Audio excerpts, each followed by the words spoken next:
welcome back to our show, your favorite day of the week, your favorite show to listen to, the Childish Grown-Up Show. And you know that how we do it, we keep it 90s, 2000s, everything in between, before, after, all that good stuff. It's a nostalgic / movie podcast. I am Maurice Hunt III, a.k.a. Mochaccino. I am here with my two wonderful co-hosts. Yes, it's still there. It's still up. It's up and it's stuck. Mia B, Ash Bash. How you ladies feeling? All right, my little man is sick, so just trying to get him back right. Yeah. Had to leave school early today. Had to pick him up, but I'm doing okay. Mm. I'm doing pretty good. I'm actually getting over a little sickness myself, a little cold, you know. But doing good.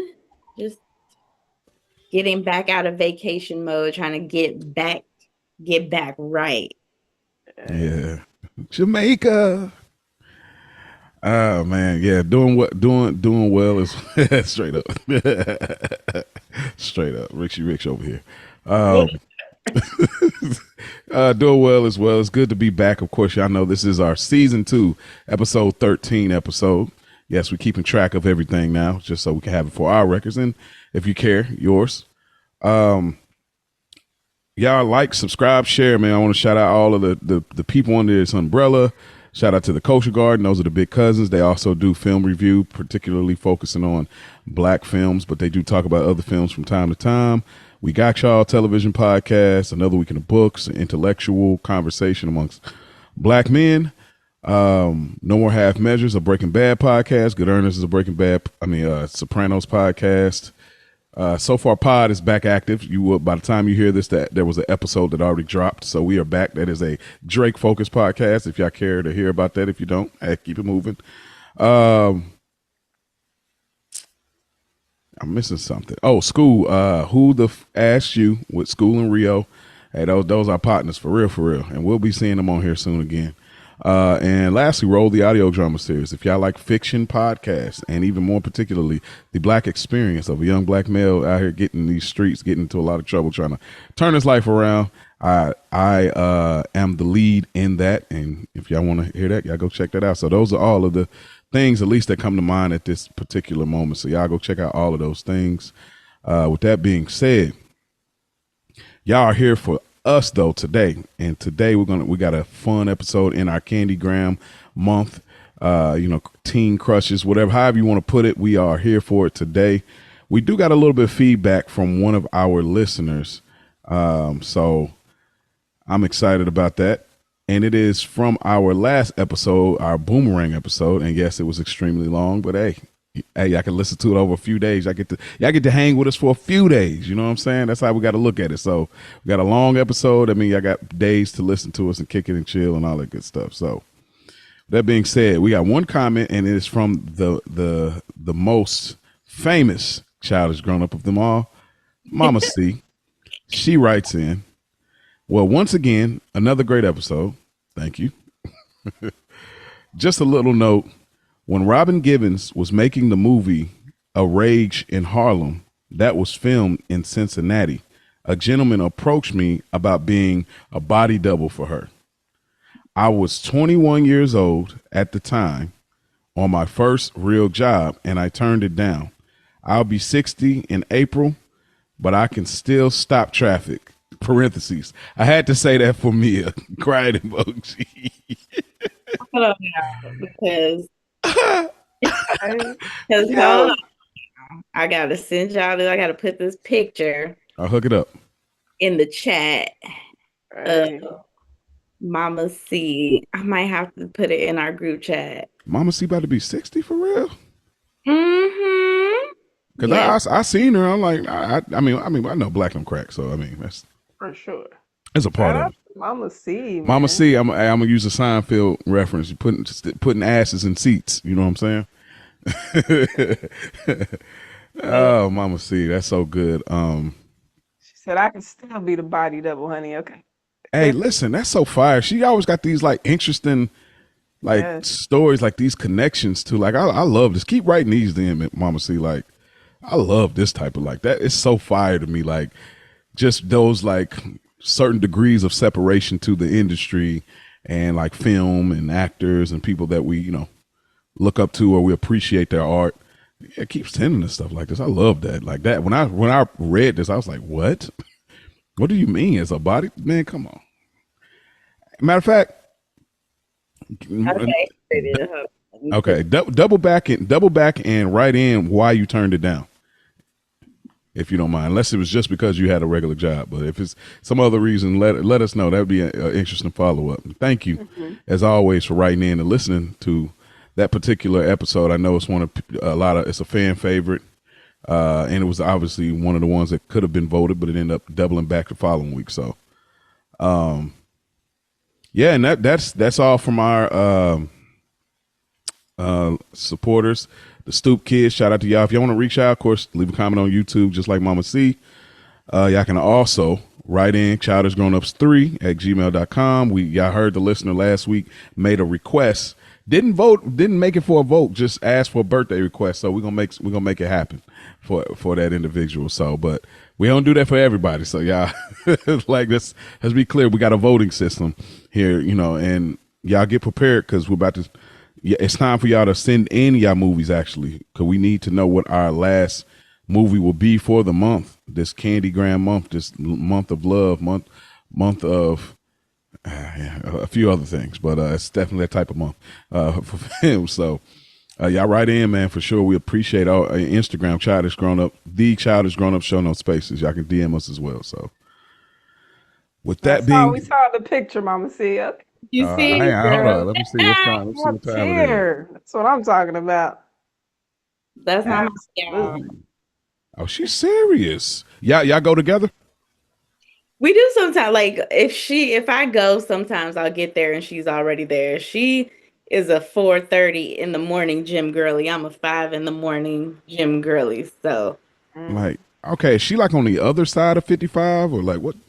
yeah, That's crazy.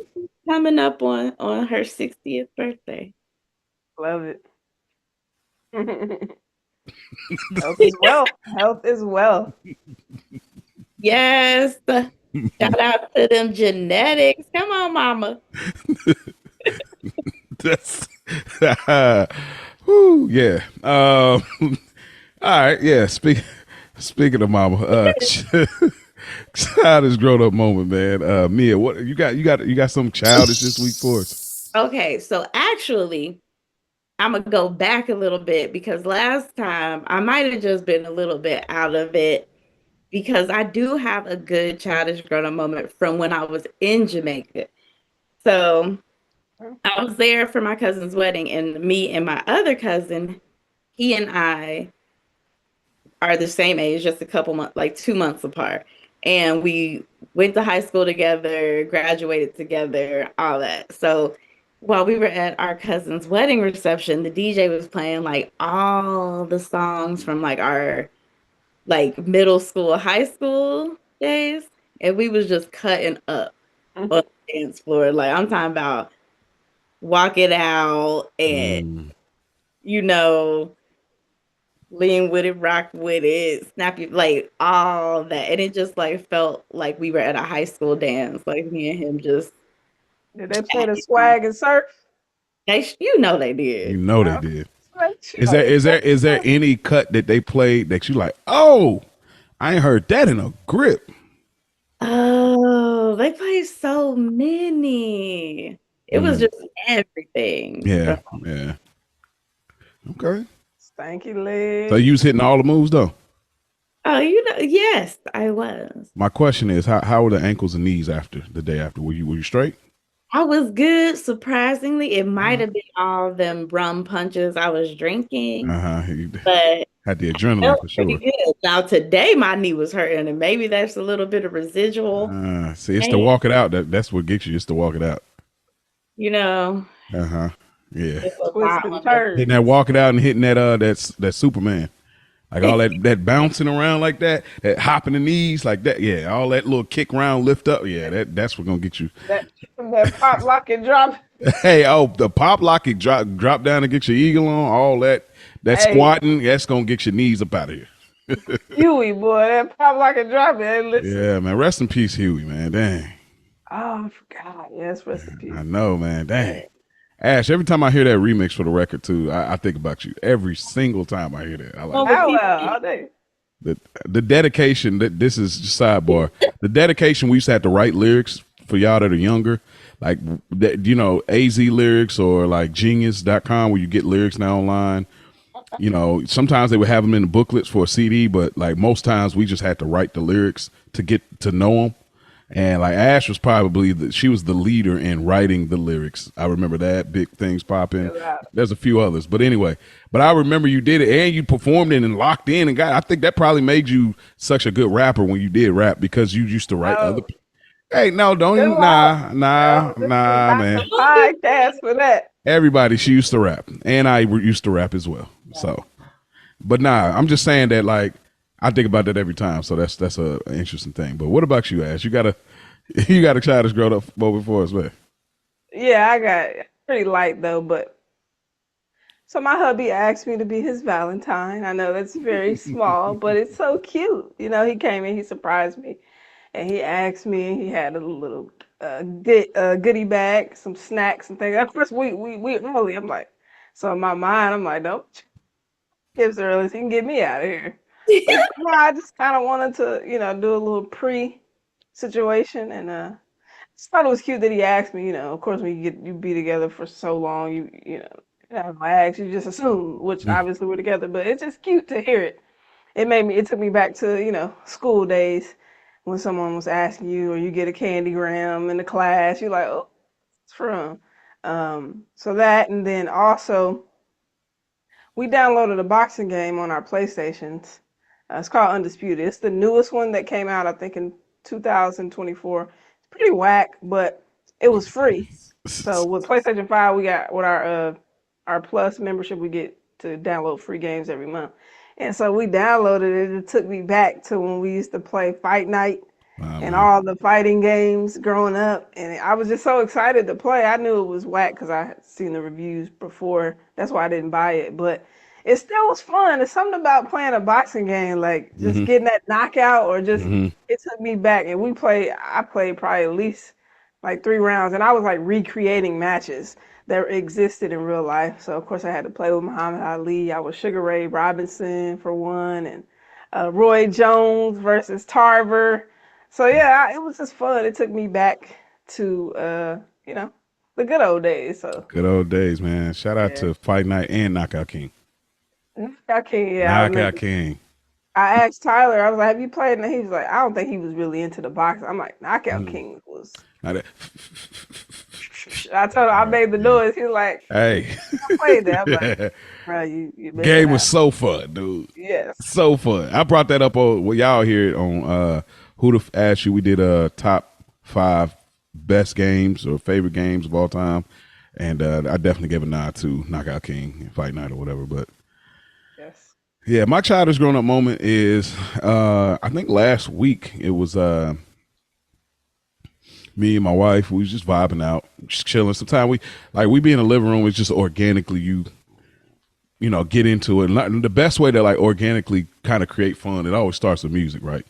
So like you get on YouTube, like man, where you want to go with it? And we always like keep it nostalgic. Like we just intentional to point our daughters like into it. Like she likes older songs and all that. So it started off me and her. We was chilling, vibing out. You know what I'm saying? Having some grown up things, and then next the kids come into it, and now we're like we got my little neon light on in the living room, and like we're dancing and having fun, like how you see the meme where people be like, not, and this was so much fun, and not a phone around. Like how you hear it, see that. It was that type of fun where we would like dancing, laughing, singing, rapping, just getting into the music, and it was like it was so random, not playing nothing. It just we singing the songs, getting into it. It was just like the neon light was dark and it was so fun. We was just talking about it the next day, and it was just like that's how if you know what it felt like. It felt like a sleepover but at your own house. No other people, just us. But it had a sleepover feel to it. And our kids these days, how the kids be like, they just kind of be like, I don't know. Like, shout out to T Murph for always like hitting it on the nose, but online. But like, it'd be like, I don't know. But like, in fact, our daughter, she was like, nope, all the way into it. Then of course our son by default, like he's 2, so he's into it. So we're all into it, having a genuinely like fun time, laughing, goofing off with the music. And it was so fun, bro. Like, gosh, it was so fun. It felt like a sleepover. We had the pallet in the living room, all that. Like, it was cool to the bug. It wasn't planned or nothing. So that was really good. I advise anybody y'all listening, man, like, see if you can create fun, like organically, like on the spot, like see if you can, put something together like that. So it was really fun. So so making a home sleepover, so to speak. So that's my childish grown up moment. Yeah, and I know y'all sending y'all childish grown up moment, man. I know it's hard sometimes. Life be serious, life be lifing, and it's hard to have moments to laugh at yourself, laugh at situations. But that's what y'all come here every week for. Is not only the movie review and the nostalgia, but to be childish and be able to laugh with us and at us if need be, to put joy in your hearts and your life. So y'all send us something, man. Ash, what you got for us today? All right, it's time for the Flash with Ash. We're gonna do some. She give me that look every time. Rest assured, B, like I always say, we're gonna do some this or that today. So you can disarm, okay? So we can do some this or that. I was like, this movie came out in 2004, so let's go back to the 2000s. Let's tap in for a little bit. So just kind of all over the map, just a few things. So we'll start with streetwear. Baby fat or rocker wear? I mean, well, this is obvious for me, right? Rocker wear. I mean, or I guess fat form is the male version. I guess so, huh? Yeah, so fat form would be like the male version. So it's fat form or rocker wear. It still be rocker wear for me. Fat form was cool.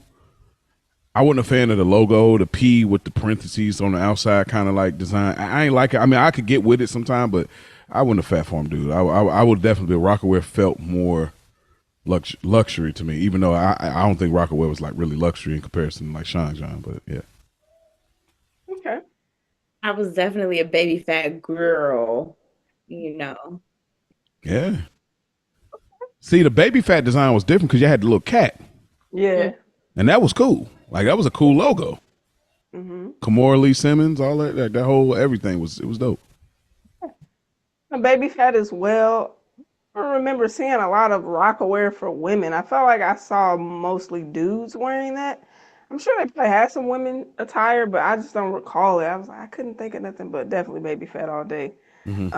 I could have threw apple bottom in there too. That's what I was thinking. Like that's like the definitely had some apple bottom jeans. and we'll leave it there. But right. All right. Sleepover movie, you going, and we might have done this before, Mean Girls or Bring It On? Nice little sleepover situation, just chilling. Is there a male equivalent or? Bring It On for me. Though, bro. Huh? So you like both of these movies though. That's why I do. I'm saying, but you're saying sleepovers. Like this is me and boy cousins. Like we're gonna watch one of these two movies. Like, well, it's the title, but just movie preference. Okay. You're just so universal. I be forgetting. I like the both movies. It's not a problem, but you the setting of sleepover is what got me. But like just movie wise. Yeah.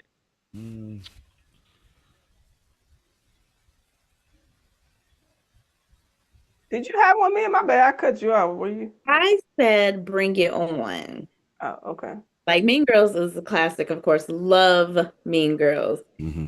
But Bring It On, like that's gonna be what me and my girl would have been watching. Okay.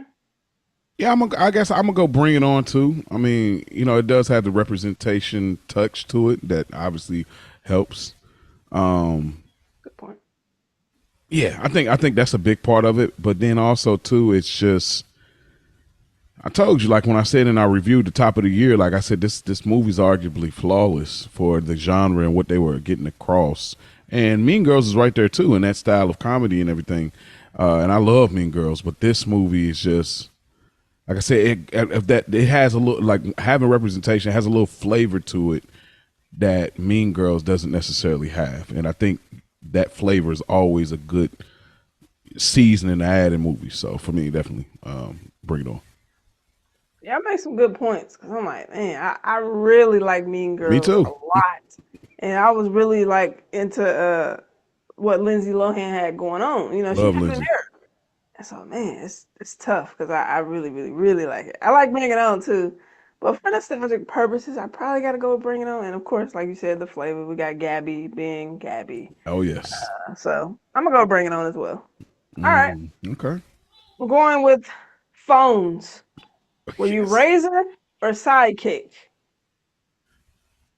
I was both. I I had know, both. but you gotta. I know. I gotta be. I love the. I mean, let me tell you. To this day, I love the Razor design, Very sleek. but you can't really compete with the keyboard, dog. Like the keyboard was, we were on cutting edge of technology in the 2000s. When that keyboard came, them glossy keys, I could still feel the glossiness of it just going open. And yeah, that whole situation was just different. Like, the Razor had the better look in my opinion, but because the other one looked more like a PSP type of thing. But the keyboard is like, it's just undeniable, dude. And it had the little roller ball thing, which was very advanced for the time on the side of the sidekick. So yeah, I'm going sidekick. I'm a razor girl. I had the right. You do you remember hanging up on somebody? That's fire. Razor, and What color did you have? it was the like the chrome pink, that little. Yeah, Little. I knew it. Uh-huh. I in my mind I said she. It's in my mind I'm thinking silver or chrome pink, but you said the one I thought chrome pink. Had Mm. to be. That was the Yeah, standout. dang. I am a keyboard and touch girly, but I can go with the Razor because even though like it was easy to text on the Razor, surprisingly, like it was really like the Yeah, yeah, buttons pushed in really good. It was so quick to get that three letter like it was yeah. That good. T9 going. Yeah, like it was really good. And then obviously aesthetically it looked a lot better. The sidekick was just more clunky. It was too big. They It felt started like a fixing it boy later. phone to me. Yeah, it Yeah, got thinner. But yeah. I had the G1 when I crossed I over know, to man. the keyboard. Now To the this G1 day. was top tier. I was You jealous of the know, mother when you got that hey, one. I swear, 'cause I was like, yo, she got a touch screen and keyboard. I like yeah. in my mind, y'all cheating. Y'all cheating. Listen, hey, Was it Virgin Mobile? no, that was Motor- I think T-Mobile, right? I thought it was Virgin, or was it a phone before that? No, it's from Breon, and Breon was a contract dude. Like he wasn't doing like Virgin and Boost. Like he was a little, a little crush back in the day. But I bought it from him, and ordered it back later. I'm like, boy, you get out of here. Nah, it's over with, dog. It's over with. That's, he's like, well, he wanted me to he wanted to buy it back. Nah, I tell you that nah. G1, he was slipping. He Yeah, was it was slipping. fire. He was ahead. Breon was always like ahead. He had the stuff before it was like he kind of made things hot. Not to be on Yeah, here yeah. too. They just like yeah. But yeah. Anywho, okay. All right, two more and we out. We're going to TV shows. Survivor or Fear Factor? I know a bro probably. I don't think you was into Survivor I like wasn't. I know the lure around it. I've seen top tier clips. show. It is no, definitely. It did a lot for reality TV, but Fear Factor just because I watched it more and Mhm. it was tough. Like them challenges was tough, dog. So Fear Factor for me. I'm gonna go with Fear Factor for the same reason. I wasn't a huge fan of Survivor. Like I didn't really watch it. Like of course I knew what it was. It was a huge thing. And I watched a couple episodes, but I was, you know, Fear Factor because it wasn't like, Survivor, you had the contestants and they go week to week. I really like just seeing the rotation of people coming in and out of Fear Factor and seeing like what they could and couldn't do. Um, that was like that was a little cultural moment. Hmm. But um, I do got to follow up after that. After you give your answer. we on the host of Fear Factor has now proven to be problematic. However, we still go up for Fear Factor because that was the moment when we were young. Mm. What happened with him too? Like it just I don't know. I don't. I He's got. don't know where the decline started because I just I just knew him from Fear Factor. I didn't even know he was really, but I go with Fear Factor as well because that was the show to watch. They actually brought it back. I told you, I don't know if I told you or not, but it's back now. They're in a house though, so it's kind of like a whole. It's on Hulu, so they made it into like a reality. Like we're all in a house and you're competing. It's for like 500,000, I think, and you got to eliminate people and kind of do these alliances and things. But I didn't get hit to Survivor until like later as I got older. Then I started appreciating those shows a little more, and I'm like now I'm really into like real world challenges. I used to watch those. Like I started liking those competitive shows. But I was a late bloomer to Survivor, so Fear Yeah. Factor. And finally, oh, go ahead, bro. You said you I was got. gonna sit here. It's kind of in the reality bag. I gotta I jump in am. here. All right. So, out of all of these, what was your favorite to watch? Right. You better Flavor. not have what I got. Oh wait. You got more reality. You go, and then I'll go Oh, after. okay. Go ahead. Uh, Fifth Wheel or Blind Date? Oh, I definitely had that. You had it. No, no, no, no, no, no, no. Oh, okay. Fifth Wheel, man. Fifth Wheel was so like it was so off putting. Like I don't know, bro. Like Blind Date was good too, but like Fifth Wheel, just I just loved how they I just though all of those shows, the Fifth Wheel, even some of the stuff that was on BT Hell Day, all of that stuff was just so good at the time. It's trash TV that we enjoyed, you know. So Parental control. yeah, Boiling Point. Oh my God. Next. Next, bruh, all of that. But Fifth Wheel for me, yeah. Okay. I think I'm gonna go with Blind Date. I feel like I watched that one more. And um, I don't know. Fifth Wheel was good, but I think I'm gonna have to go with Blind Date. This is tough because I watched both. They both have like the thought bubbles. You know how they were like. Yeah. I thought that was cool. I go with Fifth Wheel though. I think it's interesting bringing in an additional person to kind of see if you're gonna stay with your connection or Hey, you they was gonna shaking up too, boy. swap out. Yeah. Yeah, on the bus and you know what I mean. It's like fighting Yeah. for the attention. Like it was so. Eliminate. Oh man, I put myself in this nostalgic. Like it felt good. Like It do. man, but yeah. So Yeah. Oh, so tying it into reality shows. Uh I'm gonna add into this. This ass segment, but since she got me inspired, so I'm gonna add into it a little bit of this or that kind of. So we all watch Flavor of Love, right? Oh Okay. So Flavor of Love or I Love New York? yeah.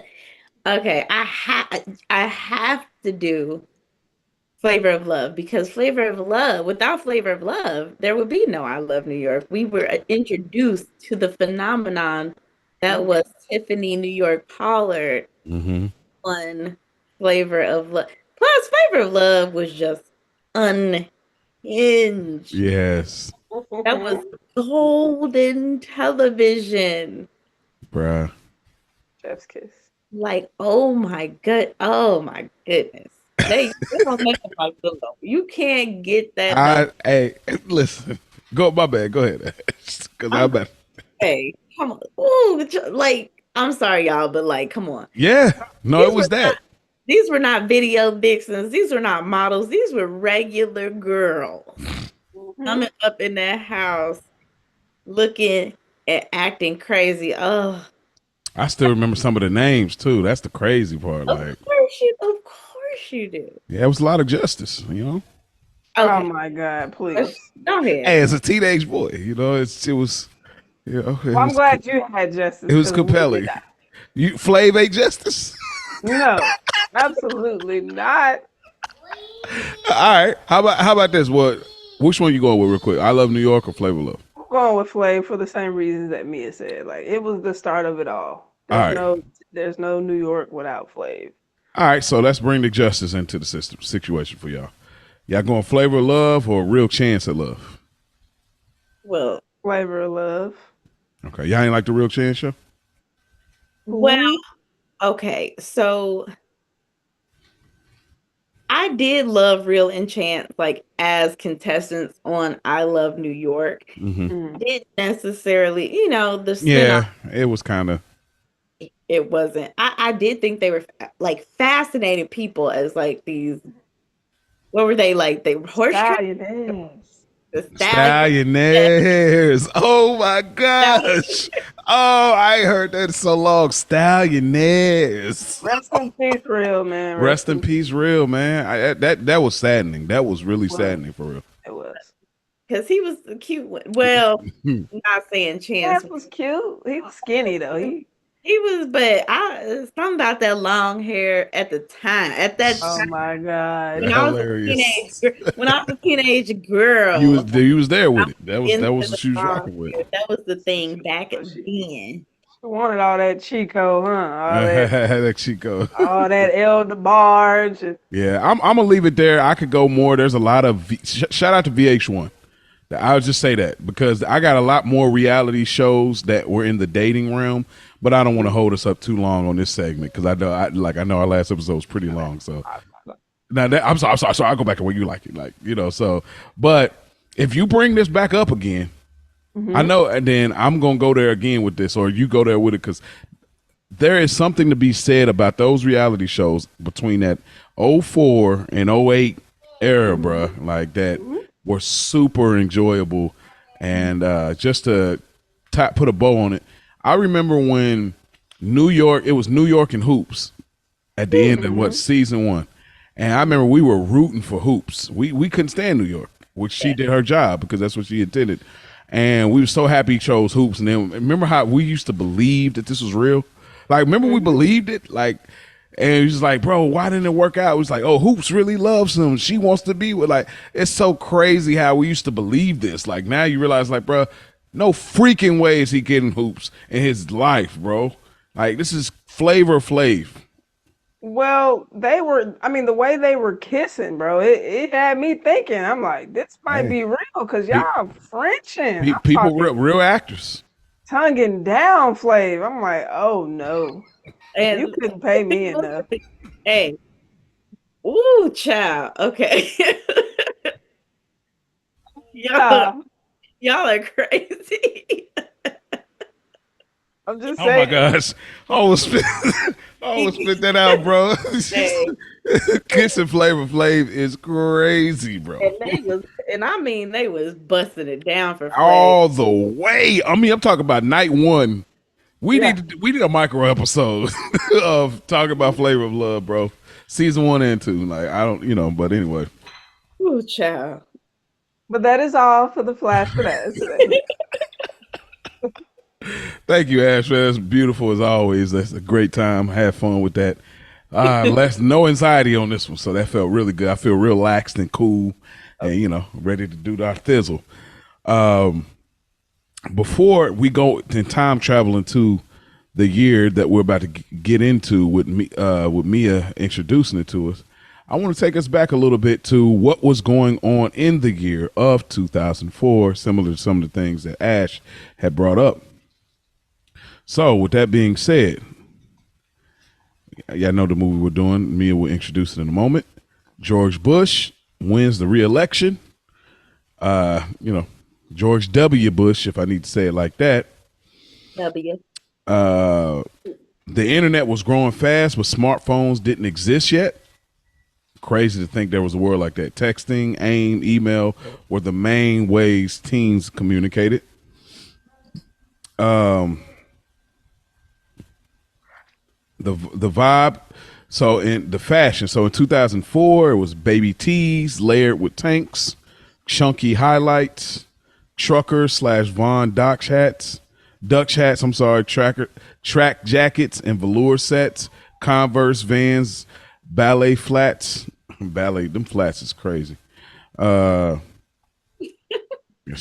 flats is always. Let me see what else is going on in 2004. Hey, the velour sets. Hey, look, the baby fat. I go right back to the baby fat, bro. So some of the popular movies at the time: Spider-Man 2, Mean Girls, The Incredibles. I can't believe The Incredibles came out in '04. I can't believe it's that old. Mm. And one of the really powerful movies, The Passion of Christ.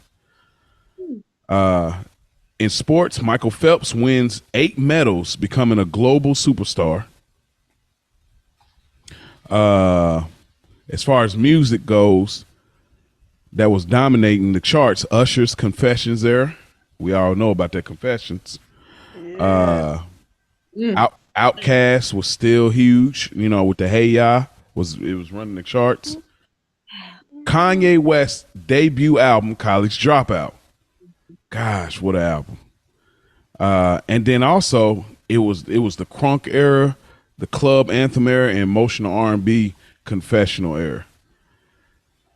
Let's see. Is there anything else? I got some stuff that ties into the movie, but I think I'll save it. Let me see if there's anything else. There's some stuff with television. I'll leave that off. Also, oh, here's something interesting. We talk about tech. So Facebook was created. Mark Zuckerberg at Harvard, the original version, of course, the exclusive version. It was the iPod era. Y'all remember iPods? Come Of on. course. It said so. There was a campaign. Apple's 1,000 songs in your pocket campaign was dominating, and then also portable music becomes the lifestyle. So MP3 culture replaces CD and mixtapes. No more cassettes, no more CDs. Even though they still existed, it was all about MP3. And man, I remember like you didn't even have to have an iPod. You can just have an MP3 player. Hmm. Like there was plenty of alternatives. I love when the market floods with other concepts that we can all get with. So I think that was it. I'm keeping on the positive. There's some stuff that wasn't so good, but we're gonna keep it on a positive note. So yeah, and that's 2004 in a nutshell. With that being said, Mia B, we walking in that time machine. You have the authority to close the door, pull the lever, and take us back to the year we just spoke about. Okay, like Mo said, we are going back to 2004. We are going to be talking about the film A Cinderella Story. Routinely exploited by her wicked stepmother, a downtrodden Samantha Montgomery is excited about the prospect of meeting her internet beau at the school's Halloween dance. Her cast has Hilary Duff as Sam, Chad Michael Murray as Austin Ames, Jennifer Coolidge as Fiona, Regina King as Rhonda, Dan Baird as Carter, Julie Gonzalo as Shelby, Lynn Shay as Mrs. Wells. Lynn Shay, I just have to say, she is one of my horror film legends. Um, Hmm.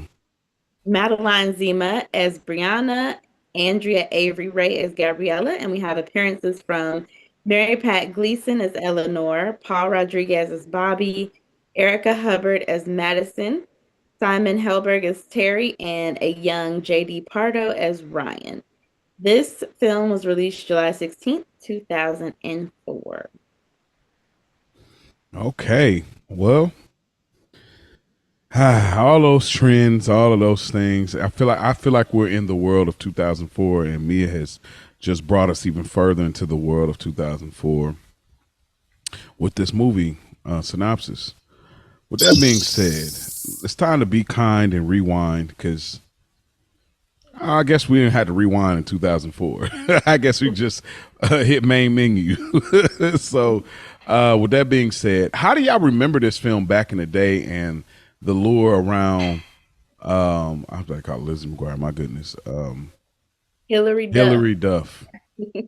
Ash, you picked this movie.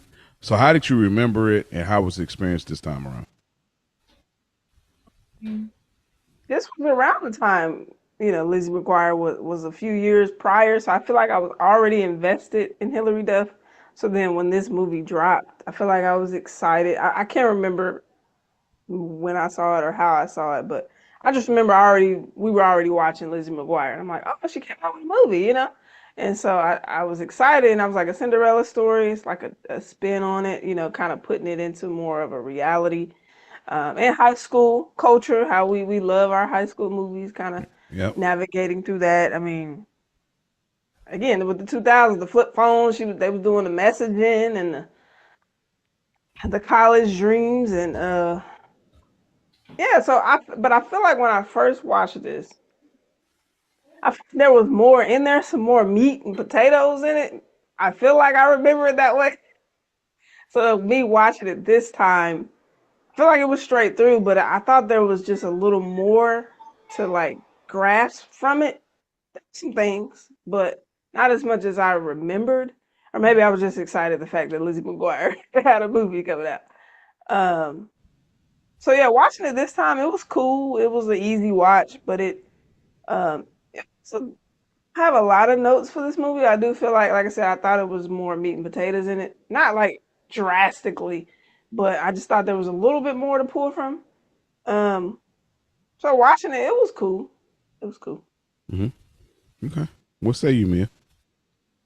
Oh yeah, so I remember when this film came out being super excited to see it because, I was what, 13. I was a huge Lizzie McGuire fan. Uh Loved the show, loved the movies, was super invested in that whole thing. And I loved Hilary Duff. And so seeing her do something outside of Lizzie McGuire was like exciting. Like, oh shoot, she's in another movie.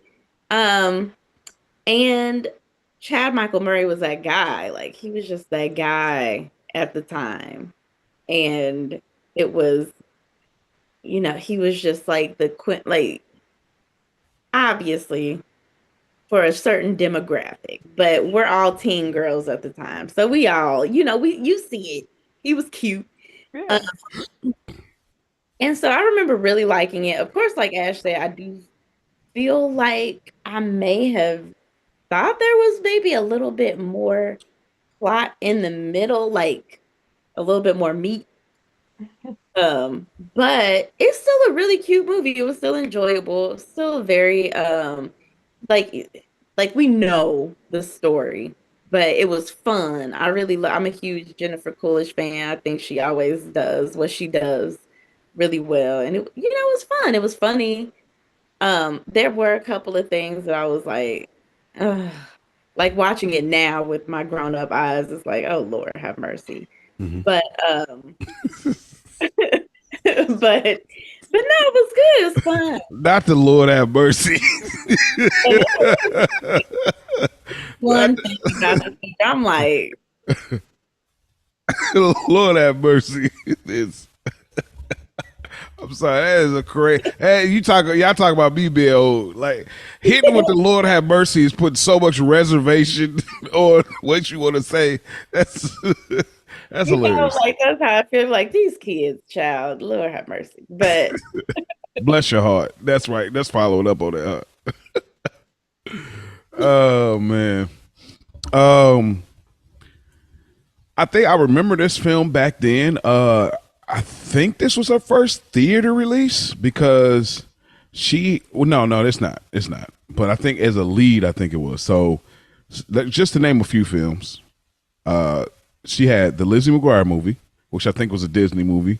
That was 03. Agent Cody Banks.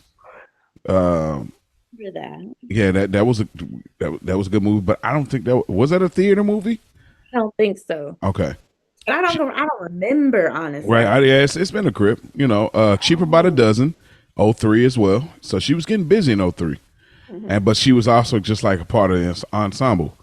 And then this movie comes out 04. So I think this was the first lead role for her that was in the theaters. So I remember it being a big deal. I'm like, oh, she's out of here. Like she was doing a little, you seen her doing a little singing thing. I wasn't really a Lizzie McGuire fan when it came to the show. It wasn't a bad show at all. Like I enjoyed it when I would watch it, but I don't know. It wasn't. It's like Lizzie McGuire and Even Stevens. Those two, I couldn't. I don't know. Like they wasn't bad. It wasn't. I just didn't connect with them. I don't know. Something about it I just didn't connect with. Wasn't my type of humor or whatever. But Lizzie McGuire was, for me, I connected more than Even Steven. Even Steven was just like, I just didn't get it. And then there was That's So Raven. So when That's So Raven was out, it's like, oh, this is right up my alley. Watching it then, I remember this being like an enjoyable movie. This was kind of, it's ironic because I think this came out the same year as Mean Girls. Whoa. So, which this kind of has a feeling of like Mean Girls, like, you know, Mhm. in my opinion. So back then, I remember enjoying it, just liking it for what it was, and like these rom coms in the 2000s. If it just this is how it always feels and felt. Watching it now, it was still enjoyable. Like I didn't think it was like a ton of Mhm. depth there. But this style of movie, like, because what I do now is I watch the trailer first. Whenever we all decide to pick a movie, I watch the trailer first, just to see what I'm kind of see how they was presenting it. And when I seen the trailer, I was like, oh, okay, this is what we own. And so from that point on, that kind of created my expectation of what I believed this movie was going to be, or what I was looking for. So uh, it wasn't a ton of depth, but it was some. It was more. It was depth there that I don't think the movie was intentionally creating. That I took from it, similar to like how we did Lion King and other movies that like, or like Poseidon. They're not trying to create these deep moments, but you take some from it. So it was enjoyable watch for me. Real light, nothing too crazy. But just name a few more movies just to give Hilary Duff her credit, because Ash did pick this movie because of her recent cycle on the internet, and she's putting out an album, right? Oh, I didn't know that. I just saw her going doing shows and stuff. So it's Oh, like, okay. Doing some yeah, shows. yeah, I'm doing some she looks shows. good too. Yeah. Hey, listen, Oh my God. she's up there when you talk about crossover for me, she's up there, Okay. top 10. Uh, but some other notable movies: Raise Your Voice, '04, The Perfect Man in '05. Then they had Cheaper Perfect. by the Dozen. Two, look, she said, "Ooh, Cheaper by the Dozen 2" came out in '05. The Material Girls '06. War in '08, according to Greta in '09. Stay Cool in '09. Beauty in the Briefcase 2010, Bloodworth 2010, She Wants Me 2012, and The Haunting of Sharon Tate in 2019. So she's been active, like she has been in movies, and In it. and this is just the movies as far as that goes. But they brought up some smaller roles: Casper Meets Wendy, Human Nature, Cadet Kelly. That's the one probably we remember the most. They don't have it here that I listed, but she played in the show Younger. I don't know if anybody has seen this. This is a show that I really liked. It's about, briefly, it's about a 40-year-old woman that's recently divorced. And she's trying to get back into the publishing field, but because she's so old, they're not looking to hire her. So her best friend tells her basically, hey, because she had got hit on in the bar by like a 26-year-old, Mm. and he didn't know that she was 40. And so she tells her friend about it. And her friend's like, you always look the youngest out of all of us. And so her friend pretty much tells her, like, you should just lie on your like resume and pretend, 26. And she gets it off. That's the premise of it. And she's doing things. So she's 40, but she's like 26 to everybody else. And so she's old. And it's a great, y'all would like this show. I've heard of this show before, Yeah. and it reminds me of the movie Prime. I don't know if y'all ever seen it. It got Hmm. Uma Thurman, and she was dating this 20-year-old. Yes. I low key could have picked something wild like that. Like Stella got a groove back. Oh my God. Ash, we got to talk about them. I haven't heard about that in a long time, but I remember loving that movie because it was her therapist's son. Uh-huh. Yeah. And you know what, bro? You just struck something. The Perfect Man. I love that movie with Jalen? Oh, Hilary Duff. With her parent, wasn't it her trying to set her mom up with old boy? Ain't that Mr. Big? Wasn't that him from Sex and the City? That she was oh, trying to set him up with. I don't know if I've ever seen that before. Low key, maybe that's the movie I really wanted to pick because I was just Dang, that's crazy. now that I think about it. I mean, I let Chad Michael Murray alone. Yeah, Like we love Chad. I like he Chad. gets Yeah, the pick. he's that guy. Uh, Shout out to no One Tree buyer's Hill. remorse.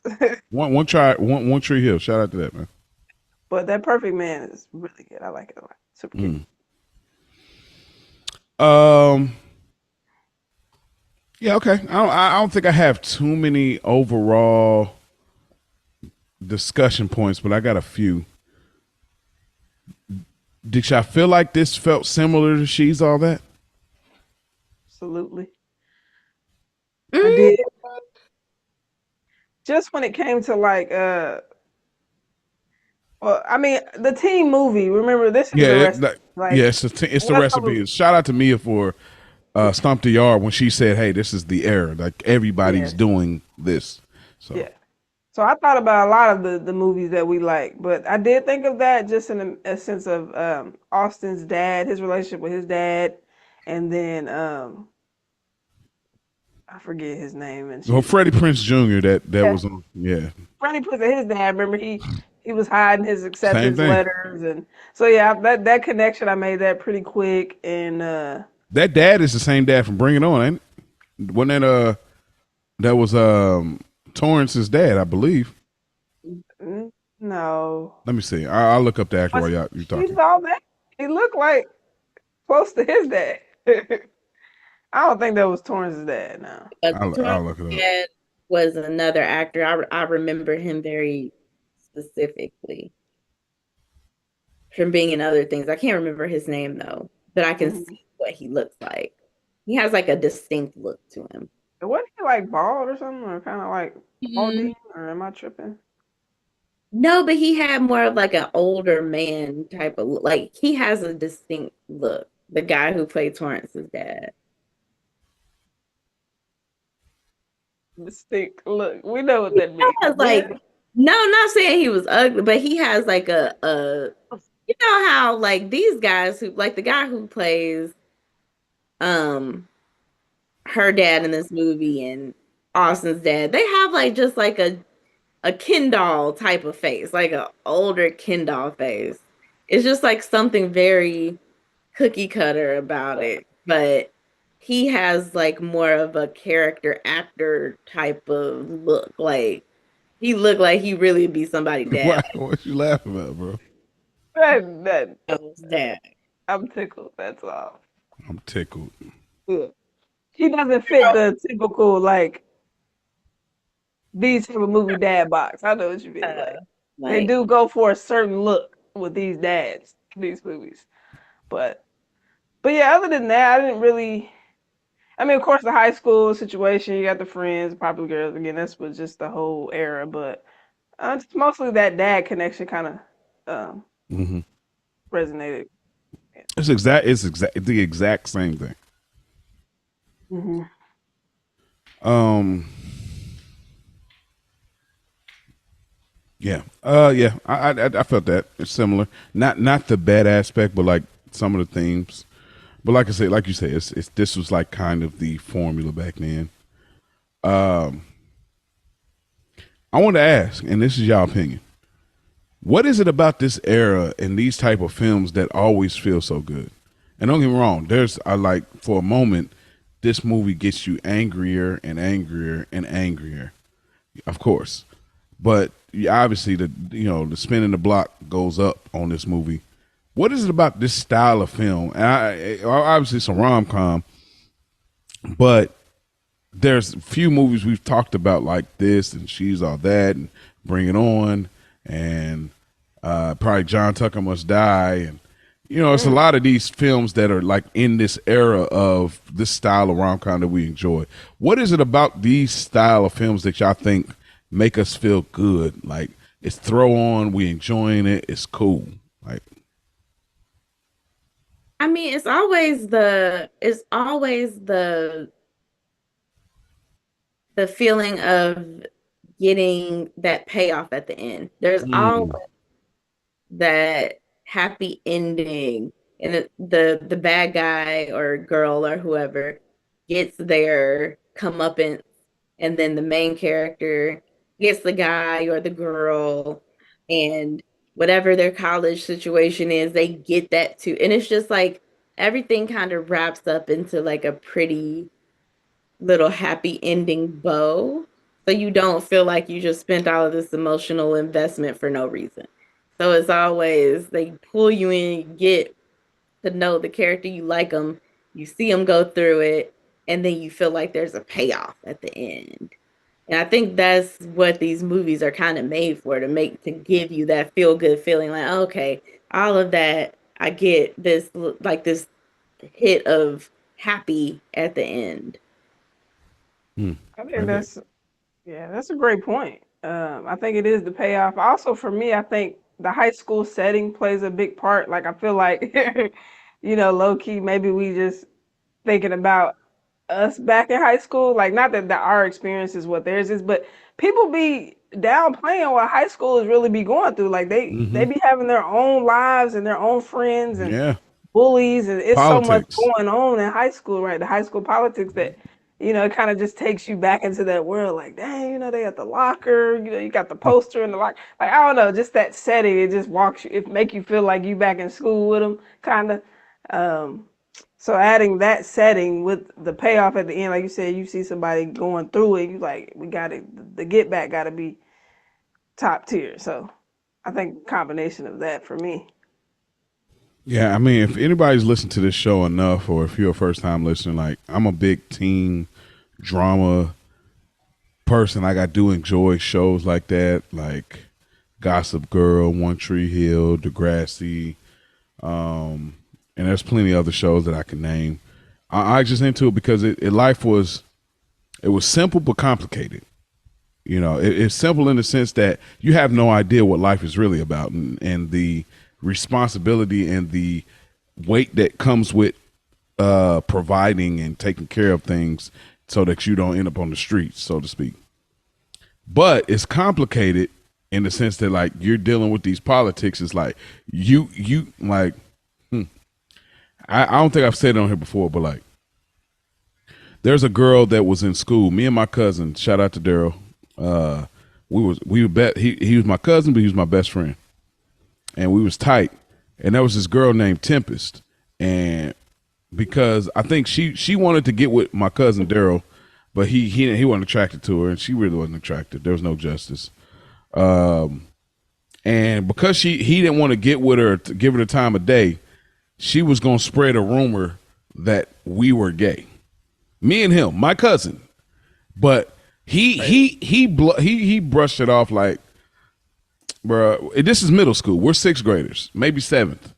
He brushed it off like, bro, ain't nobody believe that. But in my head, in my head, as a sixth, seventh grader, I'm sitting there like, nah, bro, we can't let her. We can't. We can't let her get this out because people are gonna believe. And again, this is the 2000s. Like now, sure, like people are like, oh, who cares, right? But like then, it was a different time, and so I was like super like sitting in math class talking to her like, hey, listen, you can't say that. Like I'm trying to like talk her off the ledge. I'm trying to talk her off because I believe that people are gonna believe this. And so I that's why I love teen shows because like the politics of being in school is just so different from the real world.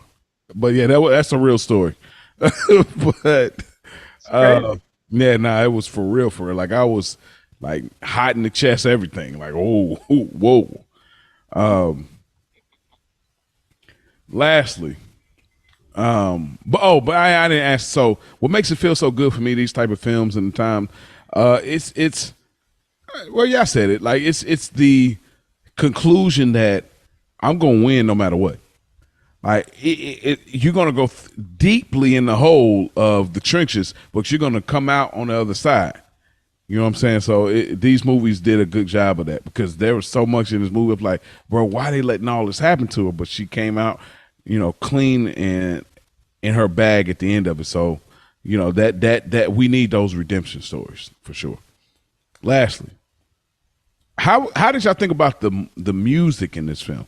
We don't really pick favorite song no more, like we used to in the initial stages of the Childish Grown Show. But how did y'all think about the music, the curation in this movie? Um, I don't remember really too much of the songs other than the one that played where Austin and Sam was dancing at the masquerade. That was my jam. What song was that again? I'll be. Yeah, that's fire. Yeah, I love that type Yeah, of like I'll be. Yeah, that was the fire. 2000s. That's my vibe. When we come to like that rock or that alternative rock or whatever you call it, that's Hmm. my vibe. But anyway, sorry. Other than that one, I don't remember the other ones. That's the one that I was like, oh, top tier.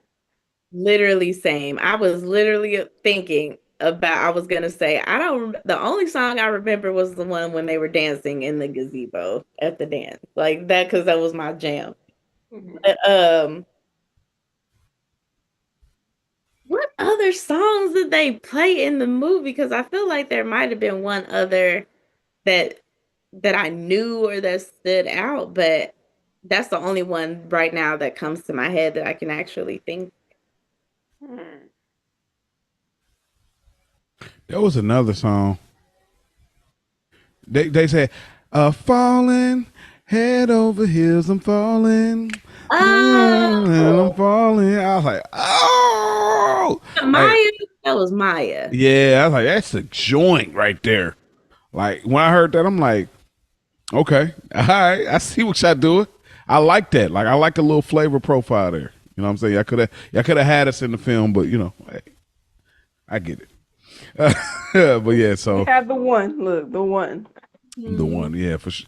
Right from Baldwin That's always Hills. the popular. Is always two and one. You got to. I feel like that it ain't realistic if you don't have one of them. Right. All right, let's get into it then. Let's uh get into these moments and conversations, relationships, scenes. Ash, since you picked this movie, I think it's only right. Yeah, hey man, stand on business. I think it's Um. I think it's only right that you pick where you want to go with it. If you want to go for a scene, if you want to go for like dynamics and relationship monologue by any or dialogue rather, by any means. Mm-hmm. We can kind of just get into our introduction of Little Sam and her dad and that whole relationship. I thought that was obviously she was really close, and I did have a question like, did she say anything about her mom? I don't remember the mom aspect of that. Like, That's a good Said point. that her mom died when she she, was little. oh, okay, so she already passed. Okay, because I didn't hear, I couldn't remember, but and then her dad passed from the earthquake, which is crazy. I don't know how I feel about that scene to be honest, Go but ahead. You got it in the later section. I just it was kind of like it just fell flat to me. Like I'll She be back, and then we were right into her being like a teenager. So it kind of the transition wasn't really. I guess I could have put that in the other section, but yeah, the transition was kind of weird there for me. it's cheap. Um, I would have. Well, yeah, that I don't want to get into the Yeah, other yeah, yeah. No doubt, no doubt, no doubt. getting to the other section, but yeah, just he had a couple of inspiration things for her at such a young age, and when he was speaking on fairy tales and the meaning of it to him, and so I just thought that was a nice daddy daughter moment. That and then that kind of plays into how she grows up, like her at the core of who she is, and like her ambitions, and like still going against the grain, despite someone saying like, oh, you can't do this and that, you know what I mean? So I just it's kind of nice sometimes when you can see how someone was kind of raised in a sense, and then who they are as an adult, like, oh, I can, their moral compass and what they value and what's important. And she had that fighter in her because she was drowning in like responsibility at such a young age, which will, of course, get us right into Fiona and the sisters. But I'll stop there and let y'all kind of tap in. Yeah, you got anything to add to that? Okay, so oh, it gives like the quintessential like Cinderella story beginning. Of course, it's you've seen it once, you've seen it a million times, but it is really cute. They did do it in, I guess, a little bit of a unique way. Um, with having, her dad owns a diner, and you know, I do think that maybe the introduction of Fiona could have been a little bit more fleshed out because we don't get a reason why she was so like kind of nerdy in the beginning, and then she kind of like as soon as he dies, now all of a sudden she's, you know, this little Botox, like Malibu Barbie. BBL. Yeah, like the whole thing. Like because like we don't see Yeah. her turning evil, or the only thing we see is like after they get married, she drops the bouquet and gets little Sam out of the picture. But we don't, so we get a sense that she's gonna be an evil stepmother. She's mean, but we don't see like that there were any signs leading up to him passing or like after him passing, like where there was some sort of relationship built. You know what I Hmm. mean? But in the context of the kind of movie it is, I'm not that mad at it because Yeah. we know what's gonna happen anyway. Um, the earthquake scene, I guess it did fall a little flat for me too, just because I don't know. Maybe it's because again, it's a very short introduction, so we don't spend a whole great deal of time with Sam's dad. We just know he's important to her, and I don't know if I feel like it's realistic necessarily that an earthquake is going on and you leave your child alone. Okay. Exactly. That's Even if the wife is, because she grown, your child is a child. She knows where to, like, girl, get under a table or something. This is a little girl you're leaving here, by herself in an earthquake. So, but again, it's Hollywood. We have to have a catalyst for him to pass yeah. away. Um, They probably and could have took a different approach. Like they could have, if they were intentionally trying to, like, okay, the mom is gone. They try to figure out how to get the dad gone, so she has an evil stepmother. They probably could have took the steps and liberty to come up with something a little bit more realistic.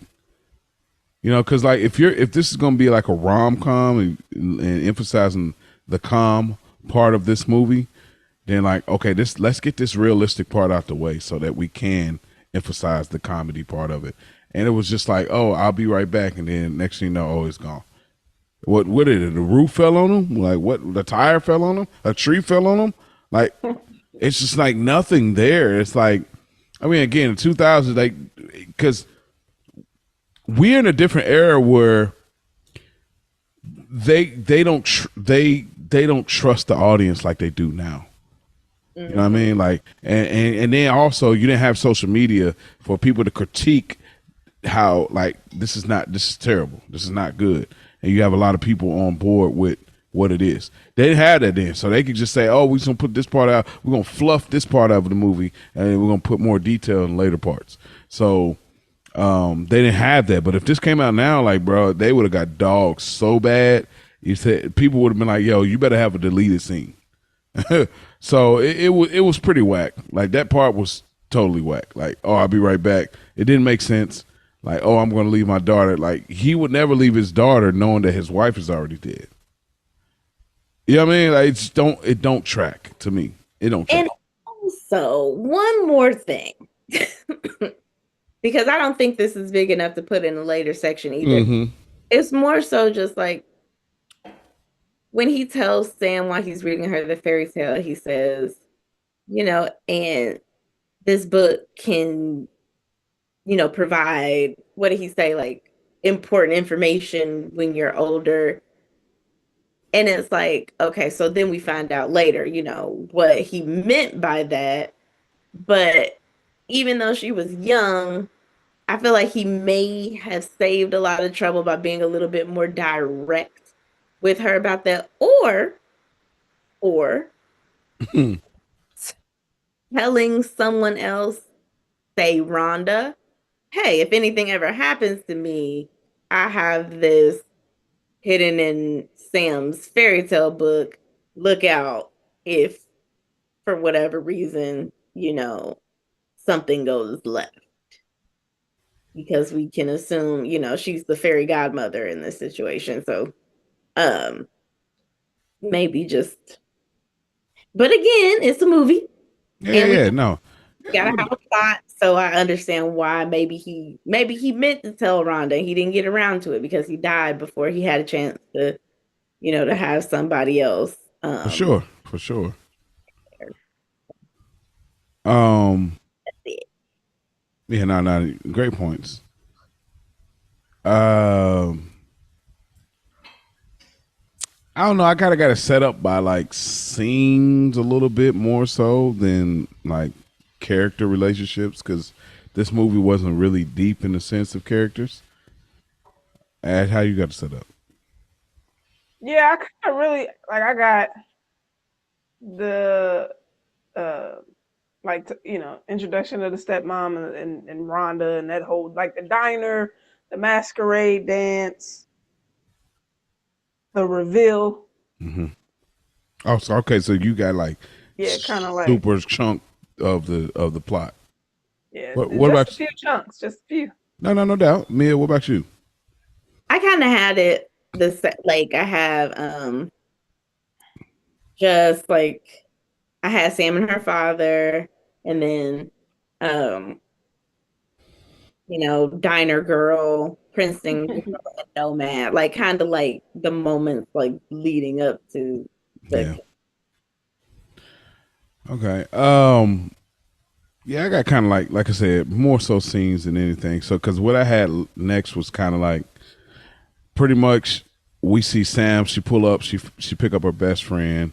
We find out her best friend like he tries to like he does his costume thing, like trying to find his identity. I'm assuming, I mean, which I'm sure there's probably people in high school that did things like this. This is not what I grew up on, but it doesn't shock me or surprise me.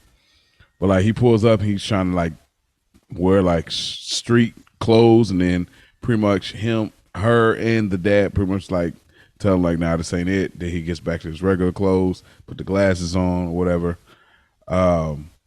And then Samantha pulls up to the parking lot, and the popular kids just dogging her, calling her diner girl, all that, take her parking spot.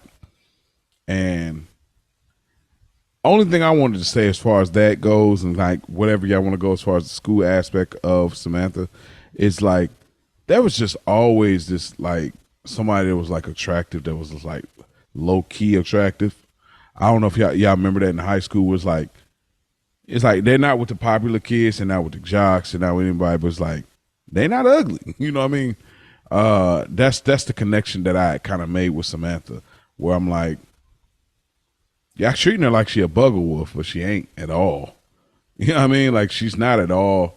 Yeah, just look at her a certain way because y'all kind of applying classism a little bit.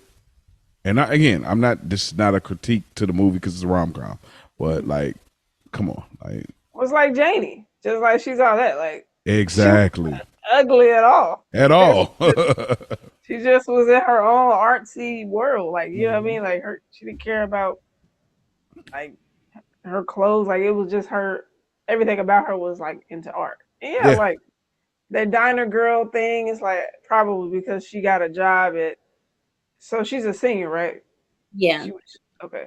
I mean, some money, but again, that's not ideal. Like, oh, you. It's kind of like it made it seem like she had to have a job, and it's like you flipping. Well, they was doing what salmon and whatever they had at that diner, but She oh no, was a waitress and she cleaned. But I and guess she that cooked low key. that is something that I had in one of my later sections. Okay. But it see what I mean when I say Lord have mercy. But uh, it astounds me because even in her like being unpopular, so to speak, she it wasn't like even with Janie had a little artsy like, and she did look a little bit like Yeah, for sure. timid, and her Mhm. posture was a little bit, Janie was a little bit more antisocial. She Yeah. didn't But in this sense, I'm like, there is literally nothing wrong with this girl. Like, there is Bro, nothing for real, like wrong with this girl. Y'all don't like this girl because she got a job. Like, and that's crazy. that is crazy. Y'all Like, don't y'all like her because she got a just don't job. like her because she got a job. Calvin That's got a job, y'all. that's really it. Right. Like, and it drove me crazy. She didn't dress bad. She wore Mm-mm. regular clothes. She's mad chill. Like, Her hair was fine. Like, she had the cute little blonde hair. do Mm-hmm. y'all think y'all think that affects the viewing of the movie? Is For me, because yeah. it's like What's because wrong with her? like yeah like it's like is it just not believable that like y'all would treat her this way, knowing that like yo she's really a nice looking person. You know what I mean? Like they're like I don't know. Did that bother y'all at all? Like Yeah, I mean, now that Mia brought it up, I was thinking that, but like, yeah, like it does change the way you look at it. It's like, okay, she got a job. And so if you take that away, she's not working and she's just a high schooler like the rest of y'all, but she's just not a part of the crew. Like, she's just another student walking down the hall. You know what I'm saying? yeah, and that's not like Unless, because it would be different if, like, okay, she hangs with Carter. Carter is, nerdy and like, so because she's surrounding herself around Carter, that could be a thing. Like, oh, y'all, I don't know, it would make a little more sense, It just but I I, don't know.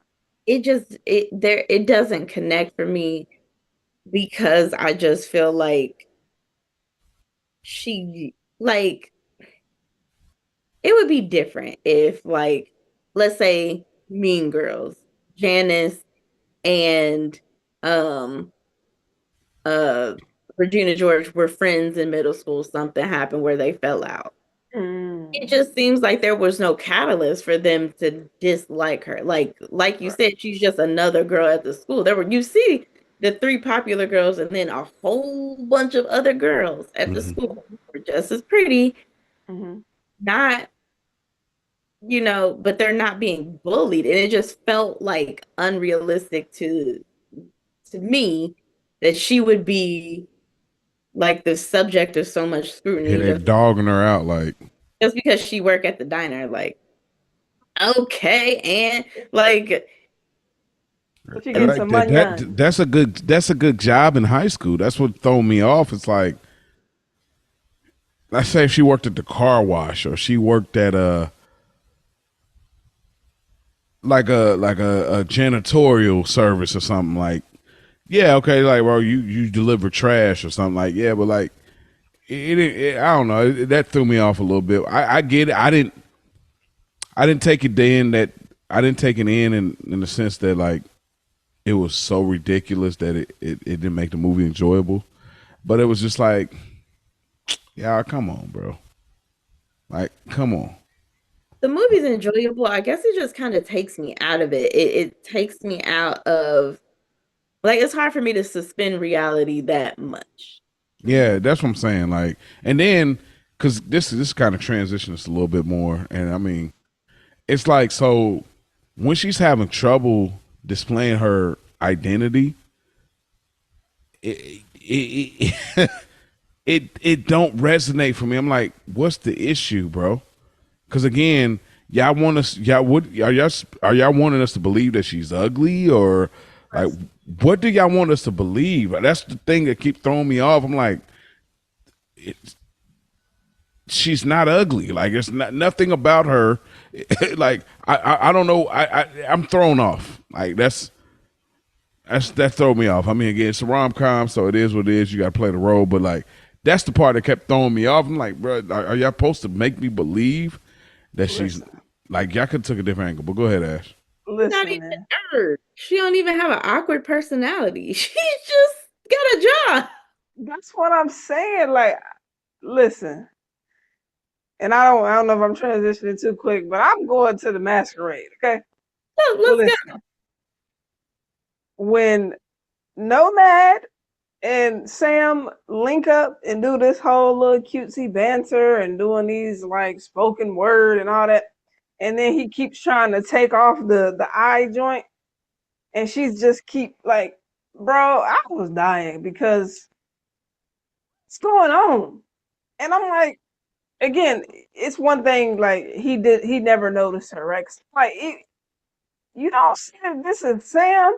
Like even when you and I'm just out the window, but like you went to the diner and she talking to hey, you saw her in the hallway. I made a eye connection, and you still didn't recognize that this was Prince. Was it Princeton girl from Mm-mm. AIM?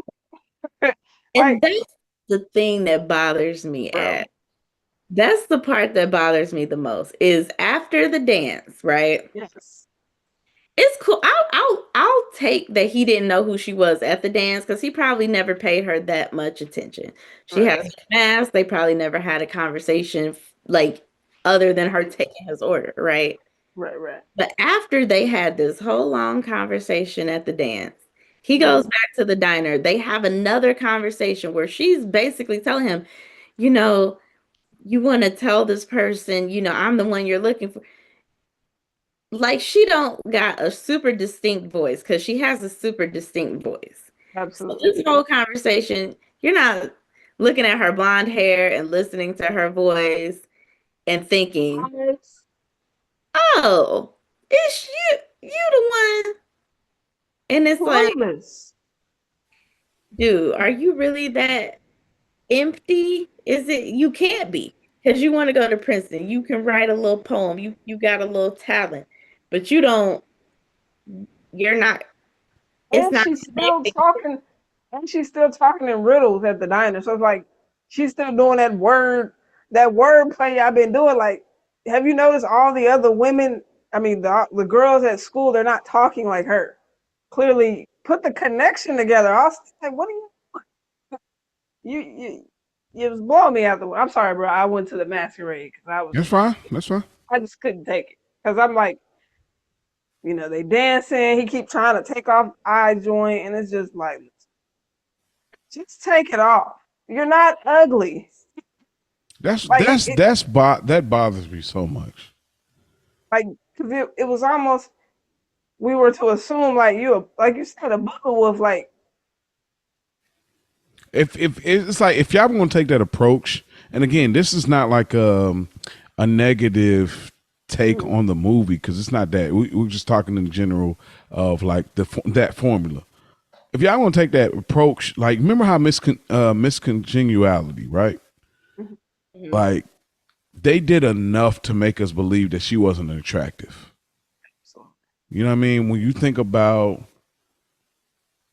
I might say, is it Princess Diaries? Mhm. Okay, Wait. you know, when you see that or Superstar, you know what I mean? Some of these movies, these makeover movies, where it's like, oh, Ugly Betty, which is a TV show, whatever. Like mm, when you see these makeovers, they took the liberties to say to showcase that they're not that attractive, and these are the things we did to make them look that way. And then when the makeover happens, it's like, oh, you know what I mean? And it's like with her, it's like y'all try to utilize her job as this to make her unattractive or because she doesn't have money like that or her fashion. And it's just like, even in '04 for me, it's like, that ain't enough. You know what I mean? In '04, it's like, bro, like, nah. Like, and I'll be trying to think about other films that make me feel like, oh, we supposed to believe. I mean, it worked in the sense that they executed the concept of like, okay, these teenagers are like classes. You know what I Mhm. mean? Which I get. But it's just when you get the big reveal, because since we kind of in that, when you get the big reveal of like, oh, she is Princeton girl or whatever, it's like, bro, you still like on the hezzy as if she's ugly. And that's what bothers me. Like, well, and that's the running theme is identity in this movie, right, of right? course. You got Carter and his identity, and you Hmm. got Sam with her identity, and Austin. Like he cares what the public and popular opinion is, right? Obviously, you're not even telling your dad, like, "Hey, dude, I want to be a writer. I don't want to follow your footsteps. Like I want to do something completely different." So you're not telling your dad how you truly feel. You dang near finna just go out walking to the path that he wants you to do. And then obviously you got your bros and you care about what the popular dudes. You care about the opinion. So, like you said, you're not even thinking about all the things you guys have been texting about for however long y'all been texting, right? And just think about a guy like Austin even having the AIM profile or whatever the Princeton, whatever's going on. Like for him to even have that set up, he's a good looking guy. He Mm-hmm. clearly was dating, the popular girl, which was attractive. So it's like he doesn't have an issue getting women. That's not even a thing for a guy like him in high school. But you're on this app, you're on Yahoo Messenger, okay? And you're asking for ASLs. So it's just like age, sex, location, for Yeah, if yeah, you know. yeah. Hey, break it down. Break it down. So, So I'm my bad, Ash. I know you could. I was gonna say the only reason why I low key kind of understood how he reacted during the big reveal moment was because of how it happened, because it was like a big spectacle and everybody's pointing and laughing at her, diner girl, diner girl. So that in that moment, it could have been like, oh, this is a lot. This is embarrassing. But I feel like if she would have revealed herself privately to him at a different time, it probably would have been easier for him to be like, oh, okay. Even if she would have said it during their conversation at the diner, I feel like he would have been like, oh, what's up? Mm-hmm. But I feel like because of the big spectacle of how she was ousted by her ugly ass stepsisters and um so I, Regina George, I don't who's think that they would. I don't think they were ugly, but ugly in spirit. no, they're not ugly, but they were lame and they were That's true. They they act definitely lame. But uh, y'all, like if OD. anything, they were the ones who were awkward and weird. But I guess right? they were like, she was like, why did we tolerate them? Oh, because they got you a Prada bag. And then another thing about the whole them being classist, don't y'all know that they stepsister? Like I guess she works and they don't, but they all live in the same household. So how does it register that she's like of a lower class and they are when they Mm-hmm. all like grew up living And in the she doing their homework. Like what? Like And Fiona's making her pay rent. Is that what we are to assume? no. 'Cause remember, she keeps saying this is coming out of your check. Like, is she paying rent to stay there? She's not paying rent. It's the whole thing is like she's trying to make sure she get enough for her tuition.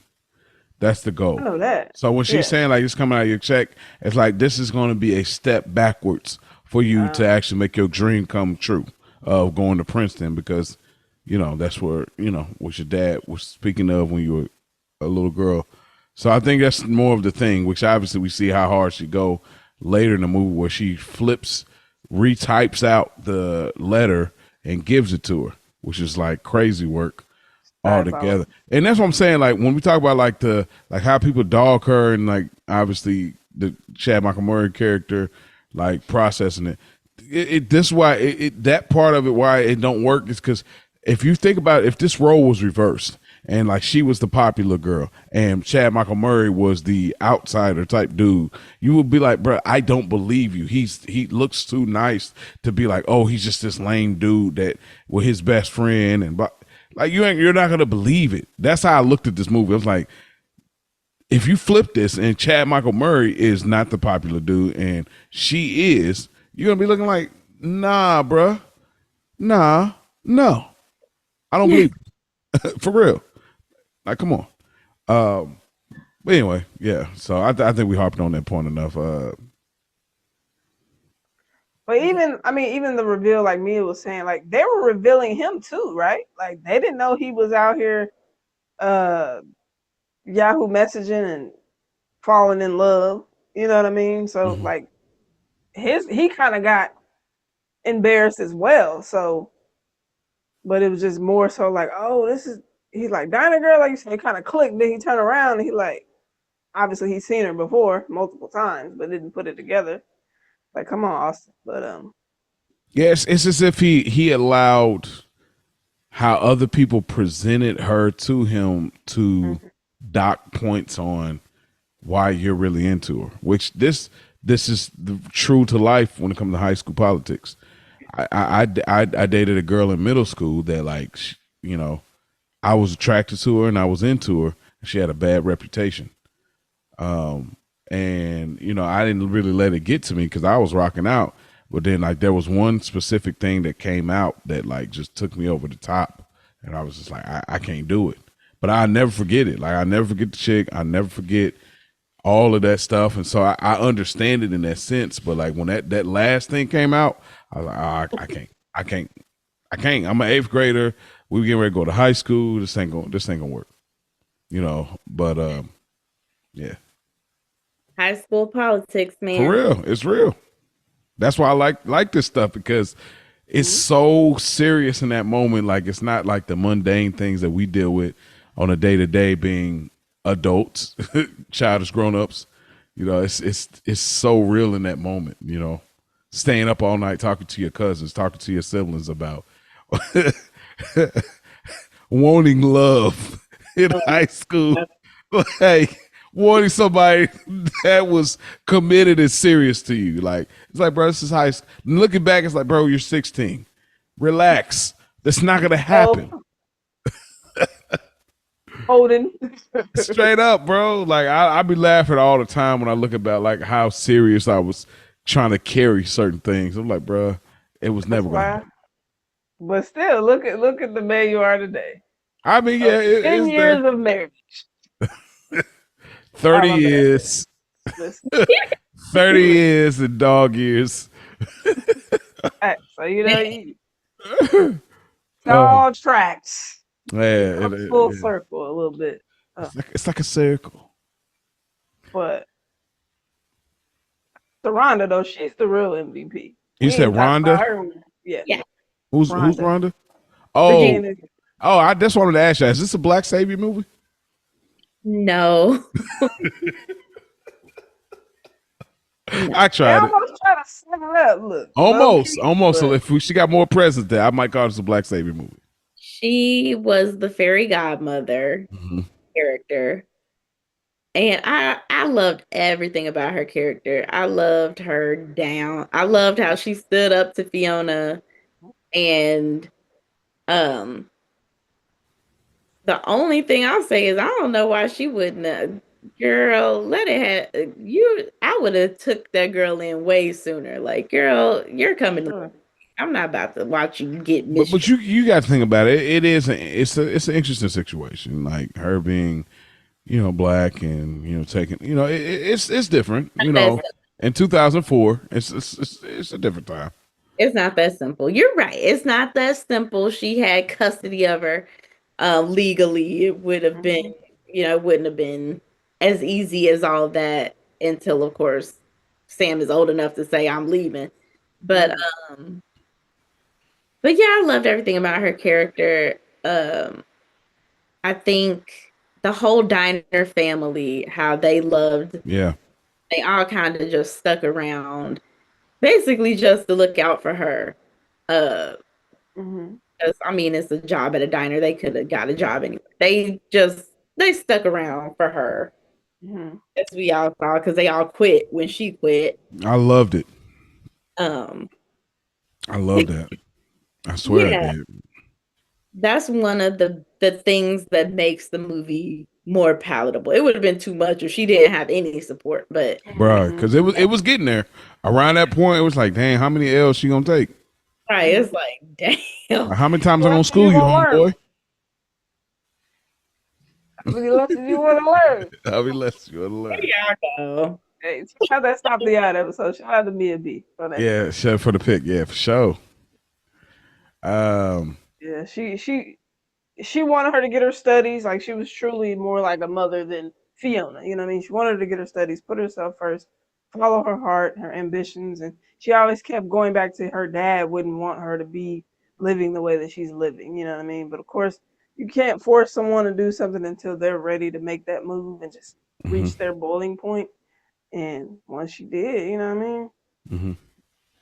She got her Well, out of it. well, I know ain't a whole lot more to cover here, so let me ask just about the school dance aspect because I want to tie her friend into it. You know what I mean? Like Oh, Carter. Carter being Zorro and he been wanting a popular girl. and he kisses the popular girl, and like he's running away from old dude. Pretty much works him, when he getting chased, and and then of course things work out between. Um, Goodness gracious, I had her name written here, but Uh, I Sam, forgot. Sam and Austin. Austin. Okay. Sam and Austin. Of course, she got the masquerade mask on and everything. What did y'all think about that scene? Because that's kind of like the plight of the film. That's kind of the pinnacle of okay, this is the rising point and what's going to happen after this. What did y'all think about that dance between those two characters? It's talking about Zorro and Yeah. old girl. Yeah, and yeah, it's that.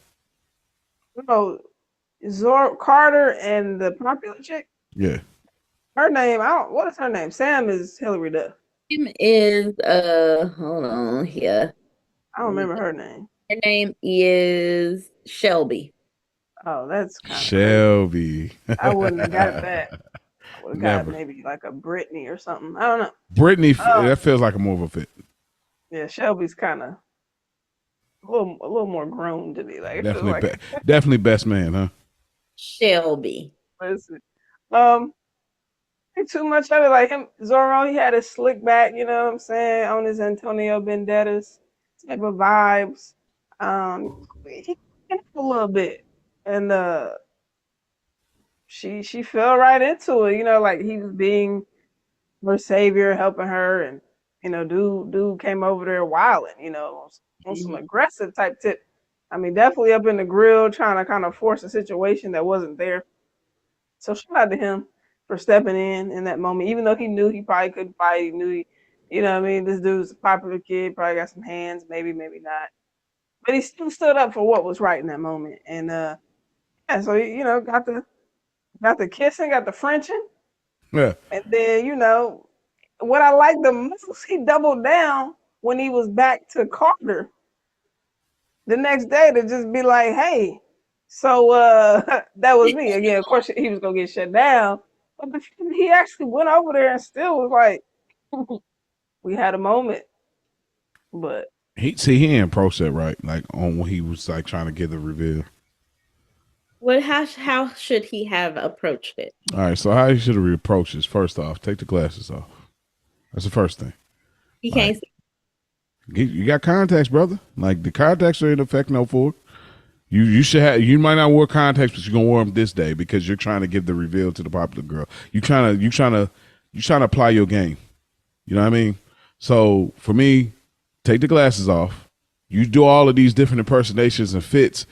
Get the outfit together. You know what I mean? I don't know who you need to talk to because you're trying all different styles and whatever. Get the outfit together, and then when you approach her, don't approach her in front of her homegirls.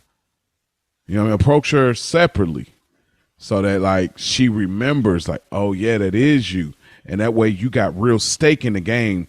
Where it's like there's no influence in that moment of oh you're a nerd. See, he approached her. but but she still would have shot him down. She know who he is. You know Well, that he hangs with Diner Girl. That's his best friend. Also, if he did do all that, this is not who you gonna get every day. I'm doing this to kind of secure the bag. But we were at a masquerade, so that's your chance to kind of like play around and be somebody else. And well, be, it was Halloween party, not a masquerade. oh, I They, keep saying that. they both happen to have like mask Oh, okay. costumes. Okay. Well, Halloween party. So yeah, we're dressing up. That's the whole intent of this party. But if I'm coming to you just as me, I gotta come to you who I am because I wear glasses. You know what I'm saying? 8 Mile. I am white. I am a bum. You feel me? I'm a 10 lady. I'm still screaming the free world. You know? Nah. So once we get all of that, they obviously have the pep rally and they give the big reveal of like, oh, Austin has been talking to Diner Girl, the stepsisters come into play to pretty much get that reveal. After a while, You know what? I just had another thought. mm-hmm. So she dropped her cell phone on her way out of the dance. Mhm. And he had her cell phone this whole time and never went through that phone. This Just fits. This feels like a later section because I swear, what, like you I never, get what they were trying to do, but the phone over the glass slipper thing. But she could have, she, it could have been anything other than her phone. So now you Right. just ain't got a phone. You ain't had a phone this whole you ain't tripping about it, even in 2000s. Like, like you ain't a you not on the computer like, hey, can you like put my phone by this locker real quick? I need my Mhm. phone back. for sure. Like, Mhm. and he never went through it to see who she was. Right. Yeah. Um. Eventually, they go their separate ways, and she confronts him and tell him straight up, like, bro, like you're just like everybody else. Like Mhm. we had something, we had something real. We had a real connection. We've built something, and you decided to go low on me and not speak and not say anything. And so now I'm sick of it. So she speaks up to her stepmom and her sister. She speaks up to Austin as well, and she go about her business. She shows up at the football game. She's watching, but then she decides, I'm good, bro. Like they rooting his name, man. I don't care about this dude like that. She cut out, and he notices that, and he literally leaves the game to go catch up with her. And that kind of leads us to like the conclusion of all of the movie. Obviously, we find out that she gets that the will was in her name the whole time. So the stepmother's been finessing her the entire time, from the Princeton letter to the will. So Mhm. anything I want to say about that football game and her being there and confronting everybody, quitting the job, I'm doing my thing, and also her and Austin finally coming to the realization. That's something like I know it's high school, but again, we always talk about this. Like, does the guy deserve the girl at the end? Like, did he do enough to get her back or to be official? Because I'm trying to remember. Like, did he apologize? He Like did when he came up. okay, what did he say? Was it? I don't remember. It was like a cutesy little line about sorry I waited for the rain or something. Oh man, get that shit out of here. I'm sorry. Nah, man. Like now that I know that's what he said, no, it's not enough. Like I ain't saying like I'm willing to kind of talk through it and see what's up, but freak out of here, man. Like, you know. And that I mean, he didn't. It ain't like he. Well, no, he did because you're kind of still like after the whole reveal, which was diabolical. The stepsisters with old girl Regina George, like that was just insane. They made a whole like skit about it. That was crazy That was work. crazy. Y'all hate her that much to do all of that to get with the ops of the op, right? Because the sisters are the op, but then Regina George is even more of an op. So it's Regina like George. that was crazy. Shelby, I'm sorry, but even after all that, then yeah, she's in the going to school and walking the halls, and you still not saying nothing. You know what I mean? Not having no type of conversation. I'm sure you went back and looked at all y'all Yahoo messengers, and you see all that y'all were really digging deep with each other. She knew that you hadn't told your dad about you wanting to go to Princeton. Like y'all was really building this foundation before even knowing who each other are. So it's just like, Yeah. yeah, I don't know, man. Now I you don't know. nailing it. You're hitting on the spot, man. Anything else y'all want to say about the film? Not really. I mean, it's a very straightforward Mhm. Cinderella story, as it were. Um, I like that at the end, they've been going through a drought the whole movie. I like that it starts raining at the end. It's symbolic of what she said to him. I think that I like how at the end, they both went to Princeton and she says, we live happily ever after for now because, I'm just a freshman. But I think there's not much. to pick out, it's just one of those cute high school movies. That's just what it is. Mm-hmm. Yeah, for sure. Absolutely. Okay, with that being said, character you relate to or identify with the most? Ash.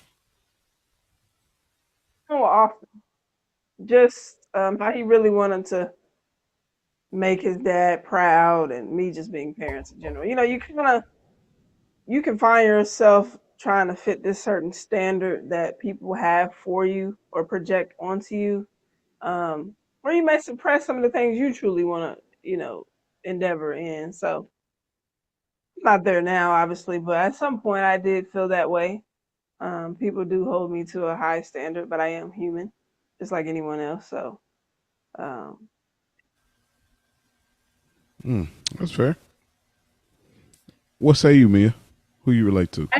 I said Sam, and not to get too anecdotal, shout out to Ray P. Um, it's oh, my mama's gonna love this. Um, there was a great deal of time, a good large chunk of time from childhood until young adulthood where me and my stepmom did not get along at all. And so I feel like I relate to Sam in the sense that like there was a great deal of time where I felt like I was working in a sense to gain approval from my stepmom, like trying to, do whatever I thought she would want me to do to make her like me Mm-hmm. in a sense. And then one day you just be like, fuck it, whatever. But we cool now. Everything's good. We're good. Yeah. But yeah, so anytime it's a Cinderella type story, that it always just like is a funny little inside joke with myself and those close to me who like know my life story, where it's like, oh, you know, Mm. like my little sisters even sometimes, who my stepmom is their mother. Sometimes they'll jokingly say, "Oh, you're evil stepmother," but just all jokingly. But mhm. it's just, it's Yeah, just no, no, yeah, but that's where you was at that time. mhm. I got Sam as well, actually. Just from the sense of, if y'all listening, y'all can start to kind of pick up our characteristics, Ash's characteristics, Mia's characteristics, mine. You start to kind of pick up our story based on like these moments of who we connect with and what resonates with who we are outside of the pod. But for me, Sam's just being underrated, like overlooked, discredited. I connected with her so deeply in the sense it's like, you're not popular, you're not in the in crowd. You are nice looking, but for whatever reason, you're getting clowned, and so now you don't feel nice looking. You don't feel comfortable to reveal your identity. You don't feel, all of these things. So I definitely connected with. I mean, I will reveal my identity if I already, if you get the mind, you can get the body. You know what I'm saying? So that's different than what I would have done, but I connect with Sam a lot from that underrated, overlooked aspect. Get to stepping. Character you could do without. Ash. You were nice looking. Huh? Who said you were nice looking? All of them. All of them. You know what I mean? I just like, Not all of nah, them. Okay, All of them. okay, I Mocha. love them. No. I was Hey, always a scholar. I had to throw that brother sister Yeah, because back. we always do that. Like, she said Right, I was ugly and couldn't read good. right. Um, there's a lot of people that could get the step into this movie if I'm being completely Oh, 100. But I didn't put anyone. But I almost want to put Austin's dad low key. Like I feel like, I mean, he had his few little. We kind of got the whole thing that he wanted to go. What he wanted to do versus with his dad. But it's like we really need him. You know what I'm saying? that because it's already been done with She's All That. That Hmm. that that that is so cheap at this point in '04. Yeah. I know what you mean. It's cheap in the sense like, oh, because you can't come up with this. Yeah, please don't take it the wrong way, but like, because you can't come up with this young white male teenage struggle oh, because my dad wants me to be this thing. That's the struggle, and it's like so cheap. You know, Mm. it's just cheap. Like I mean, in their world, in that community who it connects with, like yeah, that's probably a real thing. I'm not saying it's not, but like on a universal level, I'm with you in the sense of like, okay, yeah, yeah, so what? Like this, you're trying to give him more depth, and it never resonates. Similar to Freddie What's Prinze Jr. where was his mom? Was she not around either in this movie? Okay, so we lack of mothers in this one then. Is this Disney? No, I'm just playing. But yeah, but I'm gonna leave it. Nobody. I didn't have nobody. I'll leave it there. But yeah. Okay, fair enough. Mia. Um, I had like all of the hangers on, like Madison and the just all of Austin's friends and all of Shelby's friends, like the popular kids. Because I'm like, eh, they just were, especially Shelby's friends. Like Austin's friends, okay, he's a main character, he needs his boys, but the mean girl, I don't necessarily feel like she needed like her little lackeys to prove the point that she was like the popular mean girl. I don't know. And they just got on my nerves. They got on my nerves real Yeah. bad. It's been done better. Yeah, yeah. I didn't have no one. I was really searching, trying to see like who's really. I was like, nobody popped up too much for me, so that's why I didn't have anybody for that. Ash lines that deserve to be slime. Uh, just two. One from Sam's dad. Never let the fear of striking out keep you from playing the game. Mm. And then one from Sam. It makes me nervous to. The sister said it makes me nervous to have to wait for it. This is the sister she was writing the paper for. And Sam was like, "Imagine how nervous you would be if you actually had to write it." I thought that was a fire line. That is good. Yeah. Mia, what you got? Okay, I have a few. I had Fiona. There's something I've always wanted to tell you, and I think you're ready to hear it. You're not very pretty and you're not very bright. Oh, I'm so glad we had that talk. Sheesh. It's crazy. Menace. Um, that's always been so funny to me Mm. because that was it. That's all she said. Foot on your neck. Then I have Sam. You can mess with your hair and your nose and your face, and you can even mess with my dad's diner, but you're through messing with me. Mm. And then I had the little dialogue between Fiona and her daughters. I'm very, very, very upset about this. You don't look upset. Oh, it's the Botox. I can't show emotion for another hour and a half. And then I have not my face. It's much newer than the girls. Go for the girl. Mm. Those are good. I got where do princesses go to college? Where the princes go? Princeton. From her dad. From her friend. This is my Snoop Dizzle look. When she was getting bullied, Diner girl, can I get a breakfast burrito to go?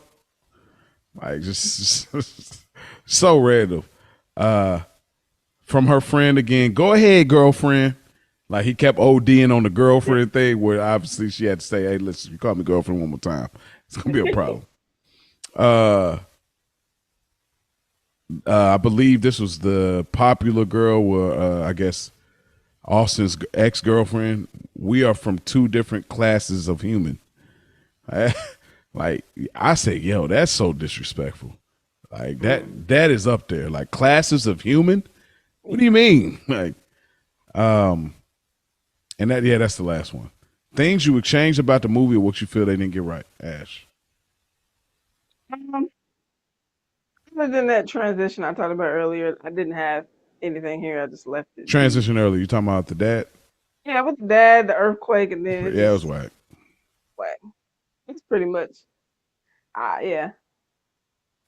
Anything Mia. else, I just accepted. Yeah, I know. It's like, what about you, Mia? So we talked about most of them. So really the only thing that bothers me the most, I think, is the continuity wise. I don't think it makes sense that he would have her phone and never discover who she was. from having her phone. Um, that's just kind of, again, you have to suspend reality a little bit much to really think that, because at this point we didn't have passwords on our phones. It was a flip phone.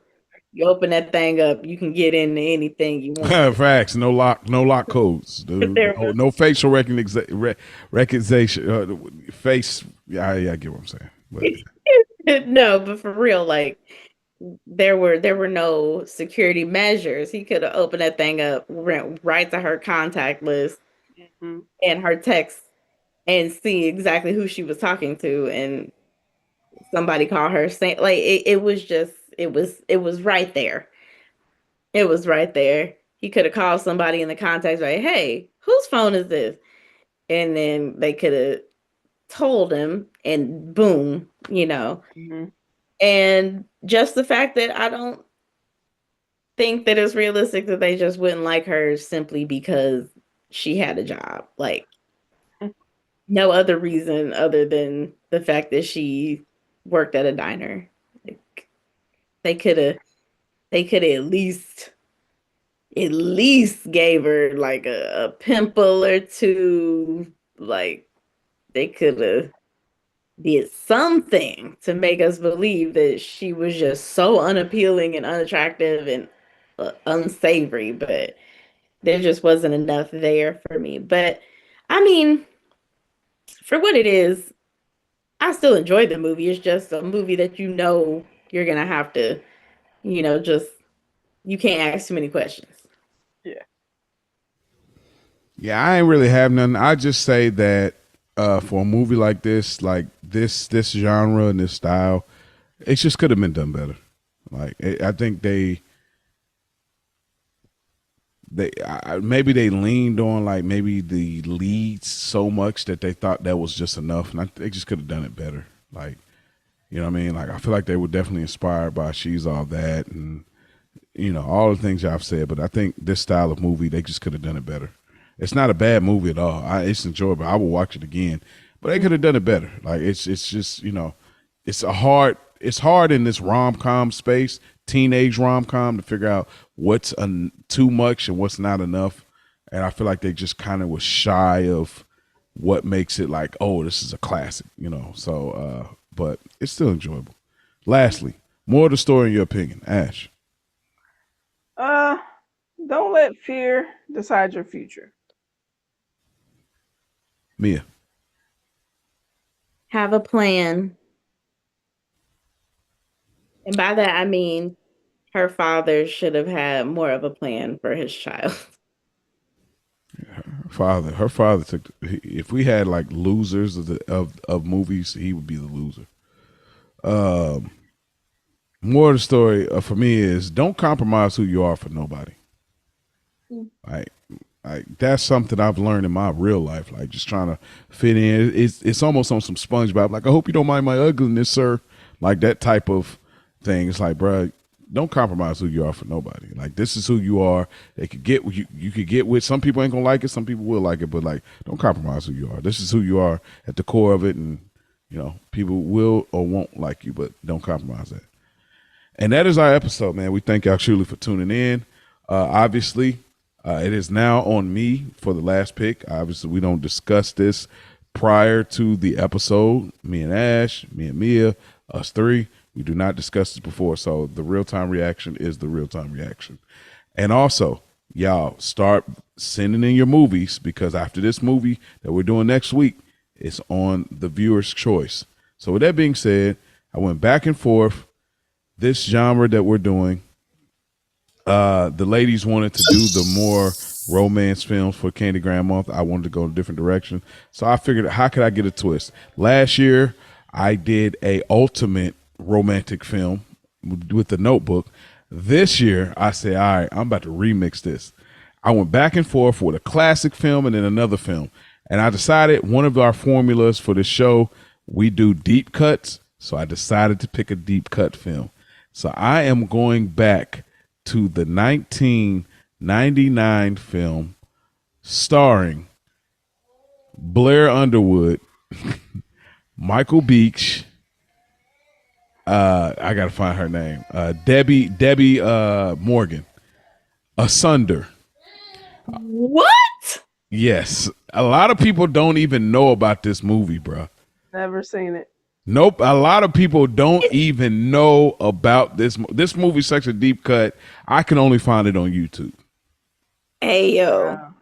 I have not seen this movie in so long, and I know I've only watched it maybe once or twice, but that that is completely left field. Yeah, Wow. that was nowhere. Yes. Nowhere. Yeah. Yeah. Hey, the movie is early in the rom thriller space. I mean, there's movies that are better than this. I'm not gonna say this is a flawless movie. I'm not gonna say it's a great movie, but I think what they were trying to get across is it is a enjoyable movie, and I think we'll have a lot of talking points. So, hey, listen, I'm excited about seeing y'all thoughts about it. I'm excited to us to see Blair Underwood, Michael Beach, Debbie Morgan. Like I'm excited about it, and I think that this is gonna be an interesting episode. So y'all tune in. Like I said, it's on YouTube, so everybody got access to it. You don't need a subscription to watch this movie on YouTube. It's a deep cut, and I'm excited to do it. So with that being Michael Beechin. They start off like that, but then he becomes a good guy. He becomes a good guy. You know. They know, I swear, they start off like that, but he becomes a good guy. So it's gonna be an interesting movie. You're gonna see the flaws, but overall, it's gonna be like, okay, it's an interesting experience. So with that being said, y'all, man, thank y'all for tuning in. Truly, we got to get in, got to get ready for school, all that stuff. Been kicking it too long. Got to get in before the street lights come on. So, ladies, wonderful job as always. Great review as always. Thank y'all for tuning in. Peace out.